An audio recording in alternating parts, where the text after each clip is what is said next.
From London, England, where the Queen lives. Recorded live from an underground bunker and packaged into an MP3 with a pretty little picture.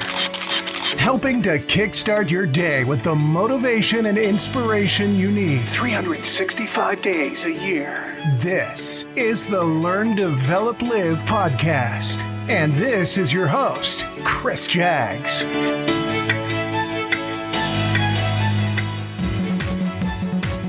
Good morning! Welcome to the weekly Learn, Develop, Live podcast, released on a Monday, the world's most hated day, unless you're not working it, of course. Am I right? My name is Chris Jaggs, and as always, I'm your host, director, T-Boy, and CEO of the show. Knowing your value is an emotional subject, and when I ask this question, people are often confused how to answer. Is it easy to identify that you don't feel valued, respected, or appreciated? But knowing your value is a little different. But what exactly is knowing your value? Is it having a positive self-esteem? Is it knowing your worth and being able to identify all your positive qualities? In my view, knowing your value and self-worth are very much linked. Self-worth is defined as the sense of one's own value or worth as a person. I think that is part of it anyway. But the other aspect is being able to understand how much of a difference you have made in any given situation with the contribution that you're able to make. Now let's have a very quick break and dive right in. Splash! The Learn, Develop, Live podcast. You're listening to the Learn, Develop, Live podcast because alcohol doesn't always have the answer. Welcome back. Now I'd like to kick this episode off with a short story. A father, before he died, said to his son, "This is the watch your grandfather gave me, and this is more than 200 years old. Before I give it to you, go to the watch shop on the first street and tell them I want to sell it, and ask how much they'll offer." The son went, and after several minutes, he came back to his father and said, "The watchmakers offer to pay you $5 because it's old and it's got a lot of scratches." He then asked him to go to the coffee shop. The son went, and after an hour or so, he came back and said, "The coffee shop owner offers $5, father. Go to the museum and show them that watch." He went ahead and then came back happily. "They offered me $1 million for this piece." The father said, "I wanted to let you know that the right place offers value in the right way. Don't put yourself in the wrong place and get angry if you're treated like trash. Those who know your true value are the ones who appreciate you. Don't ever stay in a place that doesn't suit you. Know your worth." Now, chances are you've heard the many self-words. There's self-esteem, self-compassion, self-acceptance, self-respect, self-confidence, self-love, self-care, and so on. There are so many words to describe how we feel about ourselves, how we think about ourselves, and how we act towards ourselves. It's understandable if they all start to blend together for you. However, they are indeed different concepts with unique meanings, findings, and purposes. So what is the meaning of self-worth and self-value? Well, both are related terms that are often used and, of course, mixed together in different ways. Having a sense of self-worth means that you value yourself, and having a sense of self-value means that you are worthy. The differences between the two are so minimal that both can be used to describe exactly the same thing. Self-worth could be defined as a feeling that you're a good person who deserves to be treated with respect.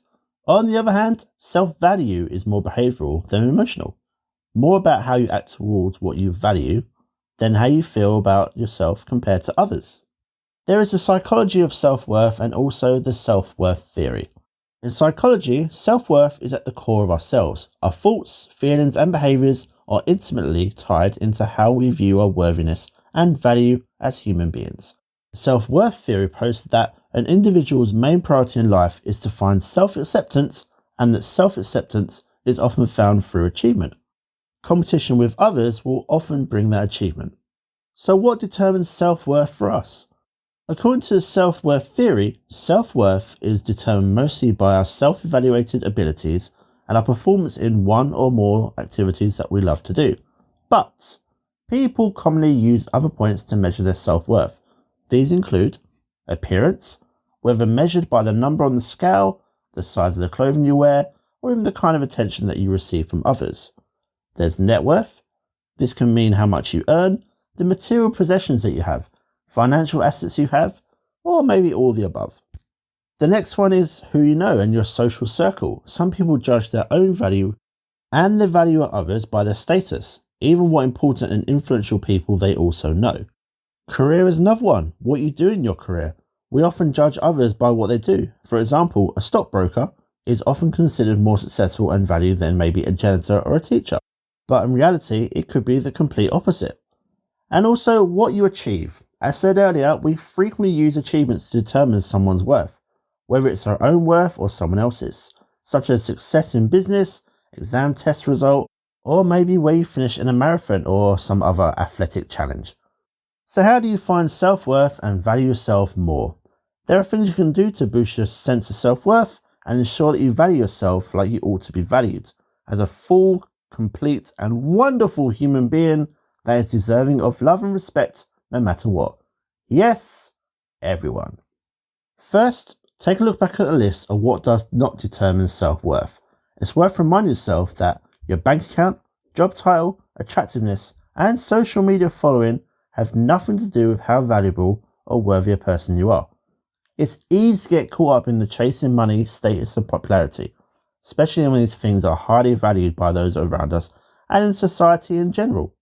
Make an effort to take a step back and think about what truly matters when determining people's worth. Their kindness, compassion, empathy, respect for others, how well they treat those around them. Second, work on identifying and challenging that critical inner voice of yours. We all have that inner critic that loves to nitpick and point out all our flaws. It's natural to let this inner critic get the best of us sometimes, but if we let them win too often, the critic will start to think that he or she is right, but they aren't. Whenever you notice your inner critic start to fight the criticisms, make he or she pause for a moment. Ask yourself whether do they actually have any basis in fact, whether they are being kind or not, and whether they are telling you something you need to know. If none of those things are true, feel free to tell he or she to politely pee off. You can challenge that inner critic on the things they whisper in your ear and remind them that no matter what you do or don't do, you are worthy and valuable all the same. So there. On the flip side, there are some values that can indicate to yourself that you actually already know your value, and if these sound familiar, then you already have a starting point to follow.